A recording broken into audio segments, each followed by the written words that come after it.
Saya berpikiran bahwa meskipun kita tidak bisa bahasa Inggris, kemudian menggunakan kalimat-kalimat Inggris sebisa mungkin, walaupun itu agak kacau, itu orang Inggris bisa menangkap maksudnya dan penuh bermakluman meskipun salah, kan begitu.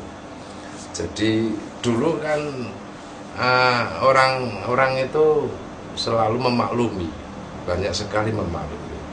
Sekarang kan sulit orang itu bisa memaklumi, sehingga kesalahan-kesalahan orang itu ditindak hukum begitu saja. Satu contoh itu orang nyolong kayu saja tidak bisa dimaklumi ya kalau kayu jati kemudian sampai tontonnya. Baru saja saya dengar itu, lihat di televisi itu ada ibu sudah tua cuma nyuri kayu dituduh cuma 7 batang, itu dinas perhutanan yang kaliber itu memperkarakan sehingga tidak bisa memaklumi meskipun pada ibu yang usia 70 tahun. Kedaliman-kedaliman yang seperti ini banyak terjadi sekarang. Kalau dulu orang sering memaklumi lah ya, maklum anak-anak kecil misalnya di masjid kemudian gojegan, dolanan, itu masih bisa dimaklumi. Sekarang enggak, sehingga jarang sekarang anak-anak itu senang di masjid, sebab ketika ramai sedikit diusir, dimarahi. Akhirnya orang-orang, anak-anak saya lihat di mana-mana jarang datang ke masjid, sebab imamnya atau tokohnya itu kurang memaklumi. Nah, ini kita permakluman. Satu di antaranya adalah teman saya namanya Taat.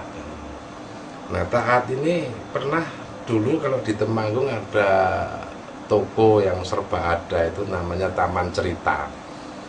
Nah, dia jual macam-macam lah. Nah, kalau sekarang kan seperti supermarket itu. Dan supermarket sekarang kan merata di mana-mana sehingga kasihan juga ini para pedagang tradisional. Tapi supermarket terus dia itu kan ulah investor sudah diokeh. Makanya pemerintah kabupaten itu kudune lebih bijak dan mengamati jangan sampai adanya supermarket itu kemudian mengganggu para pedagang tradisional. Ojo ngomong itu. Taat begini. Taat itu pernah satu saat datang di mana itu di Taman Cerita.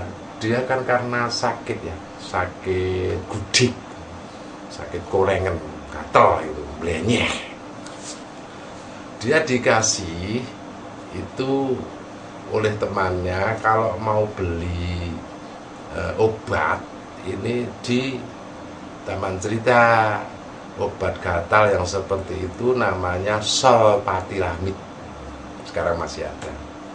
Nah, pada saat datang di Taman Cerita ini kalau tidak salah bukan Taat nih, Yadi ya, dia juga datang nembung, istilahnya ditanya oleh dia lupa ingat, tapi dia masih ingat pokoknya belakangnya Damit, sehingga dia hanya mengatakan Mit, apa dek? Jinanya juga bertanya lagi, apa dek? Mit, apa? Mit, cuma Mit. Ini tukang pelayannya juga langsung ngasih kok, kasih, dan ternyata betul Solpatiramid. Ini permakluman tukang toko sudah menangkap, menafsir apa yang diinginkan meskipun yang dibicarakan orang ini Taat atau ya saya lupa ini meskipun tidak jelas. Ini canggihnya dulu kalau bakul-bakul itu canggihnya, padahal dia hanya bilang mit. Jadi kalau sekarang kita bicara itu nggak usah pakai kata-kata depannya jelas, nggak masalah.